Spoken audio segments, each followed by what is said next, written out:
স্বামীজির জীবনের 3টি ঘটনা নিয়ে সাজানো 8ম পর্ব।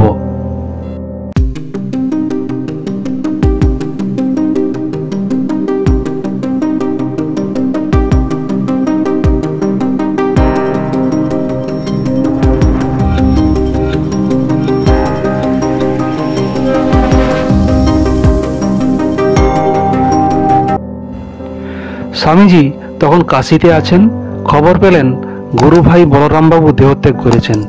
এই দুঃসংবাদ শুনে স্বামীজি অশ্রু সংবরণ করতে পারলেন না। স্বামীজিকে শোক প্রকাশ করতে দেখে কাশীর পণ্ডিত প্রমথা দাস মিত্র বললেন, আপনি একজন সন্ন্যাসী হয়েও এত শোকাকুল কেন? সন্ন্যাসীর পক্ষে শোক প্রকাশ করা অনুচিত। স্বামীজি উত্তর দিলেন, বলেন কি, সন্ন্যাসী হয়েছি বলে হৃদয়টা বিসর্জন দেব? প্রকৃত সন্ন্যাসীর হৃদয় সাধারণ লোকের হৃদয়ের চেয়ে বরং আরো বেশি কোমল হওয়া উচিত। হাজার হোক আমরা মানুষ তো বটে। আর তাছাড়া তিনি যে আমার গুরু ভাই ছিলেন, যে সন্ন্যাসের হৃদয় পাষাণ করতে শিক্ষা দেয়, আমি সে সন্ন্যাস গ্রাহ্য করি না। স্বামীজি বলতেন, যে সন্ন্যাসীর মনে অপরের কল্যাণ করার ইচ্ছে নেই সে সন্ন্যাসীই নয়। বলতেন, বহুজন হিতায় বহুজন সুখায় সন্ন্যাসীর জন্ম।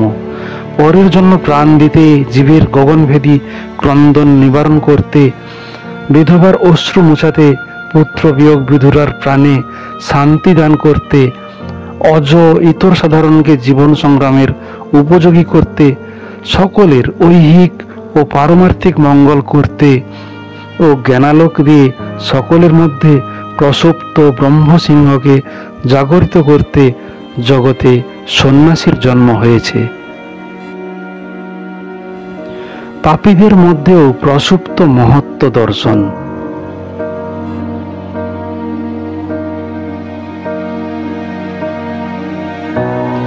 পওহারী বাবাকে স্বামীজি খুব শ্রদ্ধা করতেন, তাকে দর্শনও করেছেন। স্বামীজি শুনেছিলেন পওহারী বাবার কুঠিয়ায় একবার এক চোর ঢুকেছিল। তার জিনিসপত্র চুরি করে পালাবার মুহূর্তে পওহারী বাবার ঘুম ভেঙে যায়। চোর ভয় পেয়ে জিনিসপত্র ফেলে পালাতে থাকে। পওহারী বাবা সেই জিনিসগুলি নিয়ে চোরের পেছনে পেছনে ছুটতে থাকেন। বহু দূরে গিয়ে চোরকে ধরে তার হাতে ওই জিনিসগুলি তুলে দিয়ে ফিরে আসেন। স্বামীজি যখন হিমালয়ে যান, এক সৌম্য দর্শন সন্ন্যাসীকে দেখে আকৃষ্ট হন। তার সঙ্গে কথা বলে স্বামীজি বুঝতে পারেন ইনি সত্যিই উঁচু দরের সাধু।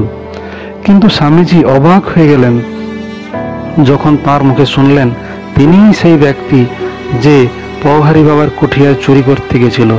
সাধুটি বললেন, তখন আমি আমার নিজের ভুল ও হীনতা বুঝতে পারলাম এবং সেই থেকে ঐহিক অর্থ ত্যাগ করে পারমার্থিক অর্থের সন্ধানে ঘুরতে লাগলাম।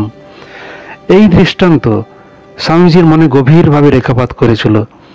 এই সাধুর কথা মনে রেখেই পরবর্তীকালে তিনি বলতেন, পাপীদের মধ্যেও সাধুত্বের মহত্বের বীজ লুকিয়ে থাকে।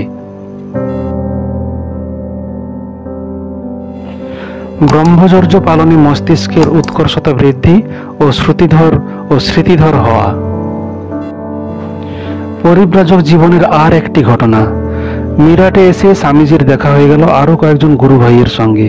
তাঁরাও সন্ন্যাস গ্রহণ করে পরিব্রাজক বেশে ঘুরছিলেন। সকলে মিলে এক জায়গায় উঠলেন।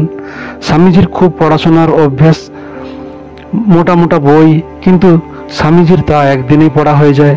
তাই পরদিন সেই বই ফেরত দিয়ে নতুন বই আনতে হয়। লাইব্রেরিয়ান এতে ভাবলেন স্বামীজি লোককে দেখানোর জন্য পড়ার ভান করছেন শুধু। স্বামীজির গুরু ভাইয়ের কাছে তিনি এই সন্দেহের ইঙ্গিত দিলেন।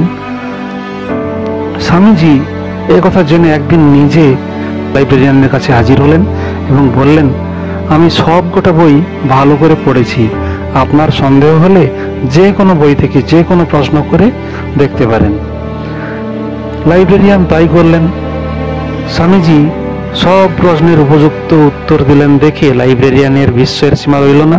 তিনি ভাবতে লাগলেন, এও কি সম্ভব? ক্ষেত্রটির রাজার সঙ্গে পরিচয় হওয়ার পরে স্বামীজি যখন তার অতিথি হয়েছিলেন, তখন রাজা লক্ষ্য করেছিলেন স্বামীজি পড়বার সময় বইয়ের দিকে তাকিয়ে তাড়াতাড়ি পৃষ্ঠাগুলো শুধু উল্টে যান আর তাতেই তার গোটা বইটাই পড়া হয়ে যায়। স্বামীজিকে জিজ্ঞেস করলেন কি করে এটা সম্ভব। স্বামীজি বুঝিয়ে বললেন, ছোট ছেলে যখন পড়তে শেখে তখন সে একটা একটা করে অক্ষর 2-3 বার উচ্চারণ করে করে শব্দটা পড়তে পারে। তখন তার নজর থাকে এক একটা অক্ষরের উপরে। আরও কিছুদিন শেখার পরে সে আর অক্ষর ধরে পড়ে না, তার নজর তখন থাকে এক একটা শব্দের দিকে। আরও অভ্যেসের পরে সে এক নজরে এক একটা বাক্য ধরে পড়তে পারে। এমনিভাবে ক্রমশ ভাব গ্রহণের ক্ষমতা বাড়িয়ে গেলে এক নজরে একটা পৃষ্ঠা পড়ে ফেলা সম্ভব। তিনি সেইভাবে পড়েন। স্বামীজি আরো বললেন, এ শুধু অভ্যেস, ব্রহ্মচর্য ও একাগ্রতার ফল, যে কেউ চেষ্টা করলেই পারে।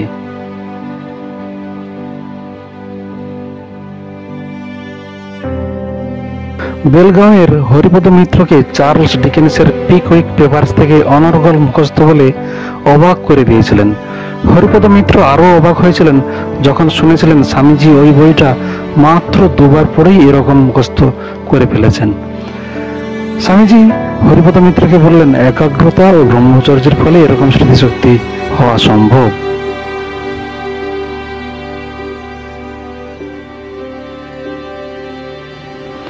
বিদেশে একবার দর্শনের অধ্যাপক পল ডয়সন স্বামীজির অসাধারণ স্মৃতিশক্তি দেখে বিস্মিত হয়ে গিয়েছিলেন। স্বামীজি ডয়সনকে বলেছিলেন তার স্মৃতিশক্তির রহস্য মনঃসংযম ও একাগ্রতা।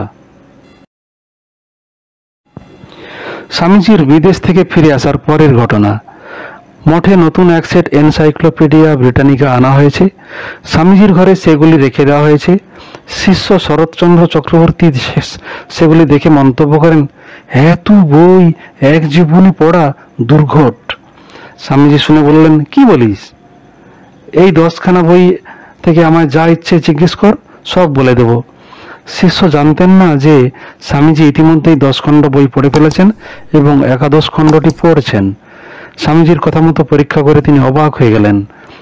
অনেক ক্ষেত্রে স্বামীজি শুধু তার সব প্রশ্নের জবাব দিলেন না, এনসাইক্লোপিডিয়ার ভাষা পর্যন্ত হুবহু মুখস্থ বলে গেলেন। শিষ্যকে তিনি বললেন, দেখলি, একমাত্র ব্রহ্মচর্য পালন ঠিক করতে পারলে সমস্ত বিদ্যা মুহূর্তে আয়ত্ত হয়ে যায়, শ্রুতিধর হওয়া যায়।